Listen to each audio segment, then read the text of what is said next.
दोस्तों, पुरुष हो या महिला हो, मर जाना या फांसी लगा लेना, परंतु सुबह का खाना देरी से कभी भी नहीं बनाना चाहिए। सुनने में आपको बुरा लग रहा होगा, परंतु सच्चाई जानकर आपके रोंगटे खड़े हो जाएंगे। और दोस्तों, जो महिलाएं या पुरुष सुबह जल्दी उठकर खाना बनाते हैं, उस घर में क्या होता है वह भी आज की इस वीडियो में पता लग जाएगा। और दोस्तों, जो महिलाएं घर में सुबह स्नान करके या बिना नहाए खाना बना लेती हैं, तो दोस्तों क्या यह सही है या गलत है, इसकी जानकारी वास्तुशास्त्र के साथ बताई जाएगी। और दोस्तों, कई बार ऐसा देखा जाता है कि महिलाएं रसोई घर में खाना बना रही होती हैं और पति अपना प्यार या प्रेम या यौन संबंध बनाने के लिए रसोई घर में घुसा चला जाता है। तो दोस्तों, अगर आप भी ऐसी हरकत अपनी पत्नी के साथ रसोई घर में करते हो, तो आज यह वीडियो गलती से भी छोड़ मत देना, वरना जिंदगी भर अपनी पत्नी से प्यार, प्रेम या शारीरिक संबंध नहीं बना पाओगे। दोस्तों, संबंध बनाना या शारीरिक संबंध बनाना कोई गलत बात नहीं है, परंतु दोस्तों, वास्तुशास्त्र के अनुसार किसी भी काम को करने के लिए एक सही समय निर्धारित किया गया है। परंतु दोस्तों, आधुनिक जीवन शैली के चलते इस दौर में आजकल प्रेम संबंध या यौन संबंध बनाते समय कोई भी इंसान ना तो समय देखता है और किस जगह हम यौन संबंध या सेक्स कर रहे हैं यह भी नहीं देखता है। बस दोस्तों, अपनी शारीरिक भूख मिटाने के लिए कहीं भी शुरू हो जाता है। आप में से कोई भी अगर गलती से इस वीडियो को छोड़ देता है, तो दोस्तों, आपको सुनने में बुरा लग सकता है, परंतु उस घर को बर्बाद होने से कोई नहीं रोक सकता। और दोस्तों, इस बात का पता हम नहीं बोल रहे हैं, आपको यह वीडियो देखकर पता लग जाएगा कि यह कितना महत्वपूर्ण है आपके लिए जानना। हो सके तो आज यह वीडियो पूरा देख लेना और अपने घर को बर्बाद होने से बचा लेना। अब दोस्तों, हम एक कहानी सुनाने जा रहे हैं। और दोस्तों, इस कहानी को महिला हो या पुरुष हो, अगर आप सुबह खाना बनाते हो, तो दोस्तों, इस कहानी को आप पूरा सुन लेना। दोस्तों, आप में से कोई भी व्यक्ति अगर कहानी को बीच में ही छोड़ देता है, तो दोस्तों, आप पाप के भागीदार बन सकते हैं। लेकिन उससे पहले दोस्तों, अगर आप भी माता लक्ष्मी के भक्त हैं, तो कमेंट बॉक्स में जय माता लक्ष्मी जी अवश्य लिखें और वीडियो को लाइक करके चैनल को सब्सक्राइब करना ना भूले। दोस्तों, शास्त्रों के अनुसार स्त्री को लक्ष्मी का रूप माना जाता है, क्योंकि जिस घर की महिला सदैव प्रसन्न रहती है, उस घर में मां लक्ष्मी का वास होता है। दोस्तों, एक छोटी सी कहानी के माध्यम से बताया है, जिसे जानना आपके लिए बहुत महत्वपूर्ण है कि जिसके घर की महिला सुबह जल्दी खाना बनाती है और यह 5 महत्वपूर्ण काम रोज करती है, तो उस घर में सदैव माता लक्ष्मी वास करती है। दोस्तों, किसी नगर में एक श्याम नाम का बहुत आलसी आदमी रहता था। दोस्तों, वह इतना आलसी था कि एक करवटें लेता तो दूसरी नहीं लेता था। करवटें बदलने में भी उसे परेशानी नजर आती थी। दोस्तों, इसकी पत्नी बेचारी जब किसी काम के लिए कहती तभी वह करवटें बदलता और पत्नी की तरफ पीठ करके पड़ा रहता। दोस्तों, उसकी आदतों को देखकर पत्नी को विश्वास हो गया कि यह कभी कुछ नहीं करेगा। दोस्तों, एक दिन पत्नी ने बड़े प्रेम से उसे समझाया कि मैं जानती हूँ कि तुम्हें खटिया से उठने में कष्ट होता है, किंतु इस तरह एक ही करवटें लेते रहने से भी आदमी नकारा हो जाता है। तुम बाहर नहीं जाना चाहते हो तो खटिया में बैठे बैठे ही कुछ करते रहो। दोस्तों, तब वह श्याम सोचने लगा, ऐसा कौन सा काम है जिसे खटिया पर बैठे बैठे ही किया जा सकता है। कुछ देर बाद उसकी समझ में बात आई। खुश होकर वह पत्नी से बोला, अरे सुनती हो, मैंने बैठे बैठे काम ढूंढ लिया है, अब चिंता करने की जरूरत नहीं। दोस्तों, पत्नी प्रसन्न हुई, अब कुछ तो घर का काम होगा। उसने सब्जी की टोकरी में चाकू रखा और उसके आगे रखती हुई बोली, अब बैठे बैठे सब्जी काट डालो। तो आलसी ने उस और ध्यान ना दिया। फिर बाद में पत्नी जब सब्जी लेने पहुंची तो पाया कि पतिदेव खटिया पर बैठे हुए मक्खी गिन रहे हैं। 1 2 3 4 पत्नी ने देखा, उनके बिस्तर पर 7 मक्खियां मरी पड़ी हैं। पत्नी को देखते ही आलसी उछलकर बोला कि देखा मेरा कमाल, मैंने अपनी फुर्ती से 7 मक्खियों को मौत के घाट उतार दिया। अब देखना है कि पूरे दिन में कितनी मक्खियां मार सकता हूँ। दोस्तों, आलसी महाराज को अब यही धुन सवार हो गई। उसे जहाँ मक्खियां दिखती वहीं झट से हाथ मार देता।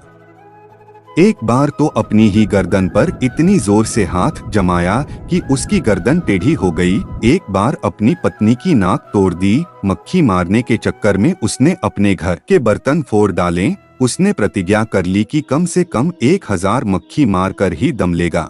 और दोस्तों, रात के समय में जब उसकी पत्नी खटिया पर सो रही थी, तब दोस्तों कई मक्खियां उसकी पत्नी की खटिया पर बैठी हुई थी और उसका पति खटिया पर ही हाथ मारता है और मक्खी को मार गिरा देता था। उसके दिमाग में एक बात आ गई कि जहां भी मक्खी दिखे वहां पर हाथ मार दो।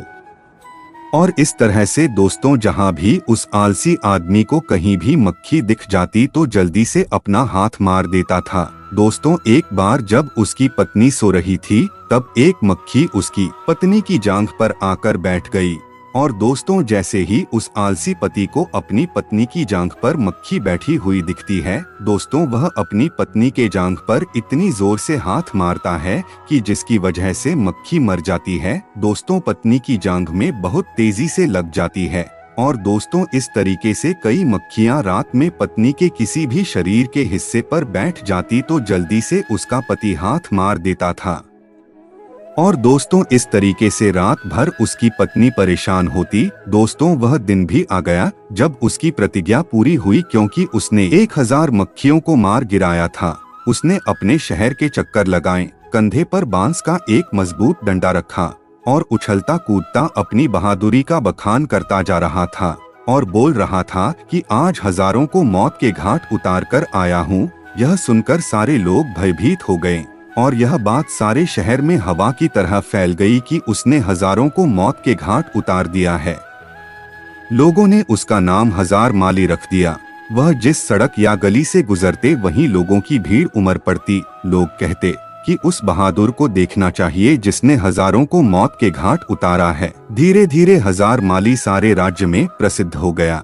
दोस्तों, कुछ दिनों बाद उस राज्य पर एक दूसरे राजा ने अचानक हमला बोल दिया। दोस्तों, उसने दूतों को आदेश दिया, तुरंत सारे राज्य में घूम कर देखो और जहां भी उन्हें सेनापति के योग्य कोई युवक दिखाई दे तो उसे फौरन हमारे दरबार में हाजिर करें।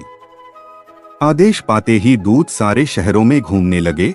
उन्हीं दिनों में हजार माली का नाम सर्वत्र गूंज रहा था। दूतों ने सुना तो वे उसके घर जा पहुँचे। राजा के दूतों को अपने घर आया देख हजार माली भय से कांपने लगा। वह घर के अंदर एक अंधेरे कोने में दुबक कर बैठ गया। पत्नी से बातचीत होने पर मालूम हुआ कि राजा ऐसे बहादुर को अपना सेनापति बनाना चाहते हैं, इसलिए तुम उसे जल्दी हमारे साथ भेज दो। पत्नी को लगा जैसे वह कोई सपना देख रही है। अपने पति की असलियत को वह जानती थी। सोचने लगी कि काश हो सकता किसी तरह राजा के दूत हजार माली को लेकर राजा के दरबार में पहुँचे।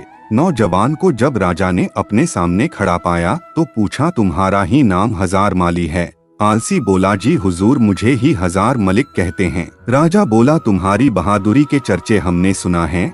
हम चाहते हैं कि शत्रु के साथ हो रहे युद्ध में तुम हमारी सेवा का संचालन करो। कांपते हुए हजार माली ने राजा की आज्ञा को स्वीकार किया और इस बात की सूचना देने के लिए घोड़े पर सवार हो पत्नी के पास पहुंचा। और यह सुनकर पत्नी की खुशी का ठिकाना न रहा। उसने सोचा, हजार माली सेनापति तो बन गया है, पर शत्रु की सेवा का मुकाबला वह कैसे करेगा। और वह सोचने लगी कि यह आदमी युद्ध के मैदान में घोड़े से उतरकर भाग आया तो राजा इसे जीवित नहीं छोड़ेंगे। उसने एक मजबूत रस्सी से हजार माली को घोड़े से बांधना शुरू किया। हजार माली ने पूछा, यह क्या कर रही हो? उसकी पत्नी ने जवाब दिया कि मैं आपको घोड़े से बांध रही हूँ। दोस्तों, हजार माली ने पूछा कि ऐसा किस लिए? तो पत्नी ने जवाब दिया, इसलिए आपको घोड़े से बांध रही हूँ कि कहीं आप लड़ाई के लिए उतावले होकर घोड़े से कूद पड़े और पैदल ही ना लड़ने लगे। दोस्तों, वापस लौटने पर भरे दरबार में जब लोगों ने हजार माली को घोड़े से बंधा हुआ पाया तो उनका उत्साह और भी बढ़ गया। उन्होंने कहा, ऐसा वीर सेनापति दूसरा कौन हो सकता है? तब सेना युद्ध के लिए तैयार थी। राजा की आज्ञा पाते ही हजार माली युद्ध भूमि की ओर चल पड़े। दोस्तों, शत्रु की सेना को जब मालूम हुआ कि एक बड़ी फौज के साथ हजार माली मुकाबला करने चल पड़ा है तो उनके योद्धाओं का धैर्य टूट गया। दोस्तों, उन्होंने सुना था कि हजार माली अकेला ही हजारों को मार गिराता है। यह नाम सुनते ही बड़े बड़े योद्धाओं के होश उड़ गए। दोस्तों, उन्हें साक्षात अपनी मृत्यु नजर आने लगी। हजार माली की सेना का बल आसमान को छू रहा था। दोस्तों मैदान में पहुंचते ही दूसरे देश के शत्रु की सेना पर टूट पड़े। दोनों सेनाओं के बीच घमासान युद्ध होते देख 1000 माली अपने घोड़े के साथ बांस के घने जंगल में जा छिपा। दोस्तों किंतु उसकी सेना ने शत्रुओं को दम न लेने दिया। वह शत्रुओं का मुकाबला करती हुई उसे खदेड़ ले गई और अपने राज्य से निकाल बाहर किया। शत्रु पर विजय पाने के बाद अपने सेनापति की जयकार करते हुए जब सैनिक वापस लौटने लगे तो 1000 माली भी बसों के जंगल से निकलकर उनके बीच आ शामिल हुआ। वापस लौटने के बाद नगर में धूमधाम से विजय उत्सव मनाया गया। 1000 माली की वीरता पर राजा प्रसन्न हो उठे और कहा, मेरे बहादुर सेनापति, हमें तुम पर गर्व है कि अद्वितीय वीरता के कारण हमें विजय प्राप्त हुई है। इसके पुरस्कार स्वरूप हम तुम्हें 1000 स्वर्ण मुद्राएं देते हैं। साथ ही हमेशा के लिए तुम्हें प्रधान सेनापति नियुक्त किया जाता है। घोषणा सुनकर 1000 माली बहुत प्रसन्न हुआ और मन ही मन अपने भाग्य को सराहने लगा। उसके बाद राजा ने पूछा कि बहादुर सेनापति 1000 माली जी, आप हमें यह बताइए कि आप इतना बहादुरी भरा काम इतनी आसानी से कैसे कर लिया। तब 1000 माली गर्व के साथ जवाब देते हुए बोला, हे राजन, यह जो कुछ भी हुआ है सब मेरी समझदार और बहादुर पत्नी की वजह से हुआ है। इसमें एक बहुत ही गुप्त राज छुपा हुआ है जिसे मैं आपको अकेले में राजमहल से बाहर अपने घर जाने के बाद ही बताना चाहूँगा। राजा ने पूछा कि सेनापति 1000 माली, यह बताओ कि तुम यहाँ वह बात क्यों नहीं बता सकते हो। दोस्तों, उसने कहा, यही तो मेरी सफलता का राज्य है जिसे मैं सबके सामने नहीं बता सकता। आपको मेरे साथ बाहर मेरे घर चलना पड़ेगा। तब राजा ने कहा, ठीक है, मैं राजमहल के साथ बाहर तुम्हारे घर चलने के लिए तैयार हूँ। तब राजा और सेनापति दोनों एक साथ राजमहल से सेनापति के घर आ गए। जब वह घर पहुँचे तो उन्होंने देखा कि सेनापति 1000 माली की पत्नी अपने घर में बैठी बेसब्री से अपने पति का इंतजार कर रही थी। जैसे ही 1000 माली की पत्नी अपने पति और राजा साहब को अपने घर पर आते देखा तो वह तुरंत उठी और राजा साहब के सम्मान के लिए उपयुक्त व्यवस्था करने में जुट गई। राजा का बड़े ही सम्मान के साथ स्वागत सत्कार किया और वह खाना तो बना ही चुकी थी, तभी उसने राजा साहब को खाने के लिए भी चौकी सजा दी और राजा साहब को अच्छे से सुबह सुबह ही खाना खिला दिया। 1000 माली ने कहा, अब तो आपने देखा ही होगा और समझ ही गए होंगे कि मेरी जीत का असली राज क्या है। मतलब कि है महाराज, जैसा कि हम सभी को पता है कि जिस घर की महिला सुबह प्रातः काल ब्रह्मा मुहूर्त में ही उठ जाती है उसके घर में कभी भी धन की कमी नहीं होती है। उसके यहाँ लक्ष्मी का वास होता है। और वही जिस घर में कोई महिला जल्दी खाना बनाती है उस घर की तरक्की बिल्कुल निश्चित है। क्योंकि राजा साहब और हम सभी लोग यह जानते हैं कि जिस घर में सुबह जल्दी खाना बन जाएगा तो उस घर की तरक्की इस तरह से होती है, जैसे कि यदि सुबह जल्दी खाना बनेगा तो घर के बच्चे जल्दी से स्कूल चले जाएंगे, और यदि कोई व्यक्ति कहीं ऑफिस में काम करता है या फिर किसी को कोई जरूरी काम है तो वह घर से कभी भी खाली पेट नहीं जाएगा। वह कहीं भी खाना खाने के बाद जा सकता है और अपना पूरा काम पूरी लगन और मन से कर सकता है। तो सुबह सुबह जो भी स्त्री जल्दी खाना बना लेती है उसके घर में तरक्की होना बिल्कुल तय है। 1000 माली ने राजा साहब से जो भी उसके जीवन में अपनी पत्नी के प्रति सहायता की बातें जितनी भी थी और वह युद्ध में किस प्रकार जीता था, यह सब कहानी वह राजा साहब को बता देता है। तब राजा साहब यह सब जानने के बाद कहते हैं, आपने बिल्कुल सही कहा सेनापति जी। जिस घर की महिला सुबह जल्दी उठकर ब्रह्मा मुहूर्त में घर के सारे काम कर लेगी, जल्दी खाना बना लेगी, तो उस घर की तरक्की की तो बिल्कुल तय है। उसके बाद राजा साहब ने 1000 माली की पत्नी को ढेर सारी अशर्तियां और जवाहर से सम्मानित किया। तो प्रिय दर्शकों, उम्मीद है कि आपको यह सब अच्छी तरह से समझ आ गया होगा। किसी भी घर की तरक्की के लिए महिला का योगदान सर्वोपरि होता है और किसी ने यह भी कहा है कि किसी कामयाब व्यक्ति के पीछे किसी महिला का हाथ होता है। घर की महिला यदि चाहे तो घर को स्वर्ग बना सकती है और चाहे तो नर्क बना सकती है। दोस्तों, हमारे शास्त्रों में कई ऐसी बातों का जिक्र है। शास्त्रों में इन बातों का अपना अलग मतलब होता है और उनके पालन से घर की समृद्धि बनी रहती है। ऐसी बातों में से एक है स्नान करके किचन में प्रवेश करना।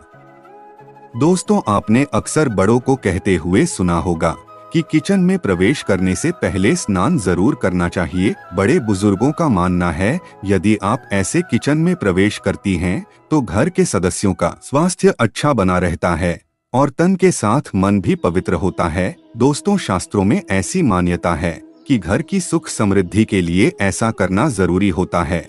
ऐसे ही शास्त्रों में लिखी अलग बातों का अपना अलग मतलब है और इसके जीवन में कई तरह के लाभ होते हैं। दोस्तों, स्नान करना हमेशा शुद्धिकरण का एक तरीका माना जाता है। ऐसी मान्यता है कि स्नान करने से शरीर की सभी अशुद्धियां दूर होती हैं। जीवन की कई गतिविधियों के लिए भी आवश्यक माना जाता है दोस्तों, जिसमें से भोजन बनाना और भोजन ग्रहण करने को प्रमुख माना जाता है। यदि हम स्नान करके ही रसोई घर में प्रवेश करते हैं तो यह आपकी शारीरिक और आध्यात्मिक स्वच्छता को बनाए रखता है। ऐसी स्थिति में भोजन बनाने वाले के शरीर से निकलने वाली सकारात्मक ऊर्जा भोजन में मिल जाती है और भोजन का स्वाद और पोषण दोनों ही बढ़ जाता है। जो भी इस भोजन को ग्रहण करता है उसे कई तरह के लाभ होते हैं। दोस्तों, रसोई घर को सबसे पवित्र स्थान में से एक माना जाता है। ऐसी मान्यता है कि इस स्थान पर तैयार भोजन से घर के सभी लोगों को पोषण मिलता है। यही नहीं, रसोई घर में तैयार भोजन का भोग भी ईश्वर को लगाया जाता है और इस वजह से भोजन की पवित्रता बनाए रखना जरूरी है। अगर आप स्नान के बाद भोजन बनाती हैं तो उसका भोग भी लगाया जा सकता है क्योंकि पवित्रता बनी रहती है और यह ईश्वर से जुड़ने का एक तरीका भी माना जाता है। इसी वजह से शास्त्रों में रसोई घर में प्रवेश करने से पहले स्नान करना महत्वपूर्ण बताया गया है। तो दोस्तों, कैसी लगी आपको यह जानकारी? कमेंट में जरूर बताएं। धन्यवाद।